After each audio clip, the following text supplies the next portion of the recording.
Hello mga idolo, nagpunta nga pala kami rito sa Perlas ng Silang. At nagbayadan kami ng entrance na nagkakahalagang 100 pesos. At bumungad na nga ang ganda ng Perlas ng Silang. Kitang kita nyo naman, sobrang ganda dyan. Gusto ko rin sanang i-voice over ito kaso wag na lang. Papakita ko na lang sa inyo ang mga kaganapan kung anong meron dito. At kung gaano ito kaganda. Tara, samahan nyo kami. Hiramin ko na rin ang 3 minuto ng buhay nyo. Tara, let's go!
At dito nga pala nagpahinga muna kaming dalawa.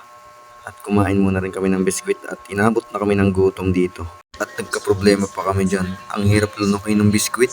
Wala kasi kaming tubig.